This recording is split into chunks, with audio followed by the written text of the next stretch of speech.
Did you know Arizona is 13 points away from being 7-0? We'll talk about that game. And make sure to stay tuned for game number 2, Detroit and Washington. I've got some amazing angles you don't want to miss out on. Welcome. Let's get right to it. This Seattle team, an exciting young team. Mike McDonald in his second season. Sam Darnold, rejuvenated. He was last year at Minnesota, playing just as well this season. An amazing turnaround for the young kid. Very happy for him. Seattle dropped their season opener against San Francisco at home, reeled off 3 straight wins, lost to Tampa Bay at home by a field goal, and then the last 3 weeks, Jacksonville, Houston, and Washington gets them to 6-2.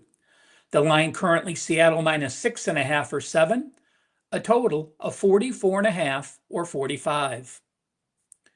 The Arizona Cardinals started the first 2 games of the season with wins at New Orleans and Carolina. They then fall 5 straight times. San Francisco by a point, Seattle by 3 points, Tennessee by a point, Indianapolis by 4 points, and Green Bay by 3 points. And in the last 4 games, they've outgained all 4 foes by an average of 38 yards per game. The offense now in the hands of Jacoby Brissett. He took over a few games ago, 330 yards against Green Bay, and then last week 340 yards at Dallas, while they put up 27 points. Remember, he was playing the Dallas Cowboys, the worst defense in the NFL. They're still a pass-happy team. The last couple weeks, threw 31 times, ran 29. A couple weeks ago, threw 36 times, ran 28. So they're going to play in the same offense with Jacoby Brissett. My issue here is they're going to be very one-dimensional.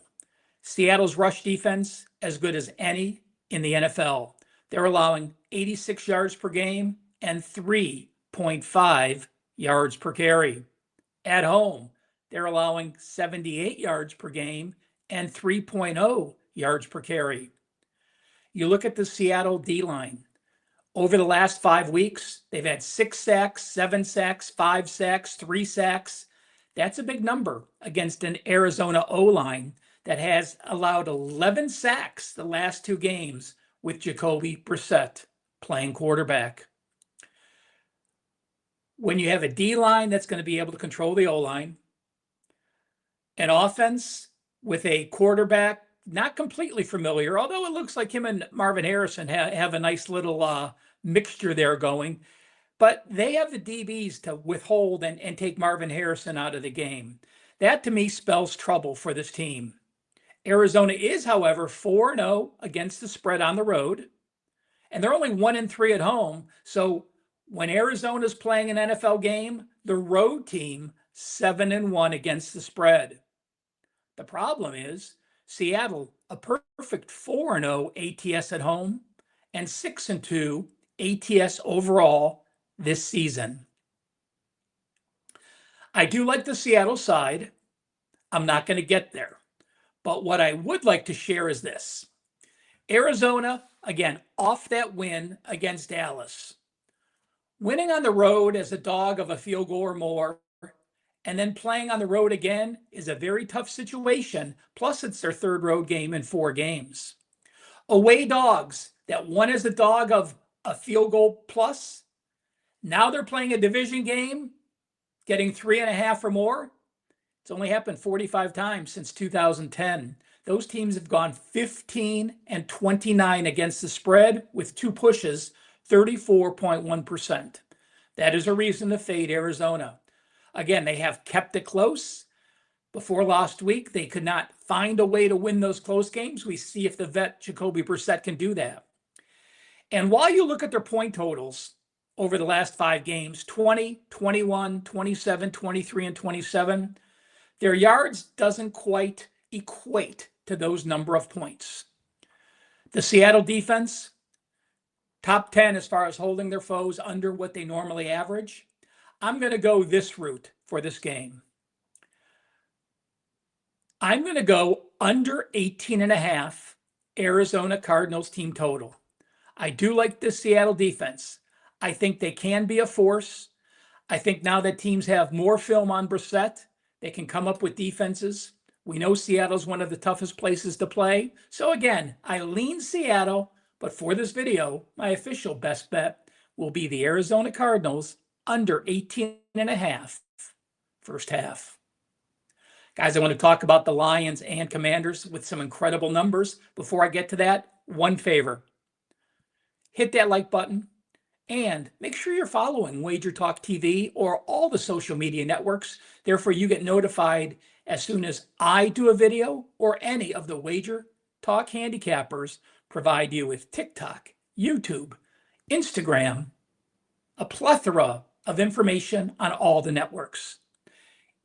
Anything you want to see changed, anything you want to see added, please just leave a comment. A lot of great ideas come from you guys leaving your thoughts, your suggestions, or your criticisms, which are fine as well. Again, thank you so much for taking the time to watch this video. Well, if you want to call a game a motivational game of the year, this might be one of the most highly motivated games any team can play. Detroit comes in off a loss. Detroit comes off a home loss. Detroit comes off a home loss against a division foe. Detroit also with playoff revenge last year when they hosted Washington and went down. Well, what has the Detroit Lions done when they're coming off a loss? How about a perfect 12-0 straight up and against the spread, winning by 16.6 points per game and covering by 12.8 points per game. An NFL system going back to 2015 sort of says the same thing. When a team is a home underdog of 3.5 or more, like Washington is, facing a team that is off a loss as a home favorite, those home teams have gone 20, 58, and 6, only 26% against the spread. So we have Detroit off a loss, a great team angle. We have an NFL system with a home dog of 3 or more versus an opponent off a loss. Strong system number 2. And how about make it a strong system number 3? Away favorites of 7 or more playing a conference game versus a team that averages over a half a turnover per game. So what that means is if you play 4 games, you have to be at least -2 turnovers. If you play 8 games, you have to be at least -4 turnovers. Well, Detroit fits the situation. They're an away favorite of a touchdown or more. Conference game. The Washington Redskins are -6 turnovers so far this season. Teams in that situation, 33-15 with 2 pushes, 69% against the spread since 2017. So we have a 12-0 system. We have a 74% fade system, and we have a 69% system, all on Detroit. This line was a 3.5 before Jalen Daniels got rolled out. Now you're laying 7.5 or 8, and I'm still okay with that number in the situation. Remember, Detroit's number 7 at plus 56 yards per game. If you look at Detroit's 3 losses, at Green Bay, at Kansas City, and against Minnesota, in those 3 games, they've rushed for 46 yards per game, 98 yards per game, and 65 yards per game. All 3 are losses if they don't get to 100 yards rushing. Every other game this season, they've had at least 109 yards rushing or more. So the way to slow Detroit's offense is to slow down Gibbs and Montgomery. Not going to happen. The Commanders have now dropped 4 straight. When you look at their defense, they allowed their last 2 opponents a season high. KC gained 432 yards. Seattle gained 418 yards. And they have allowed 400 plus yards 5 times this game. The Washington rush defense, middle of the road, but they've played much weaker late in the season. Detroit gets it right. playoff revenge, division home loss revenge. A team that when they run for over 100 yards, they win the game. Oh, yeah, and let's not forget a defense that on the season is only allowing 295 yards per carry and 19 first downs. That defense on the season, 28 sacks. They went to Baltimore, had 7 sacks. They had 4 sacks against Tampa Bay. They had 5 sacks last week against Minnesota. And you look at the Washington O-line, they've allowed 11 sacks the last couple games. And that was with a mobile quarterback in Jaden Daniels. Mariota can run the ball, but not nearly as mobile as Daniels. He does have 122 yards and 6.8 yards per carry, but that was just on basically a couple long runs. He won't get that against this Seattle defense.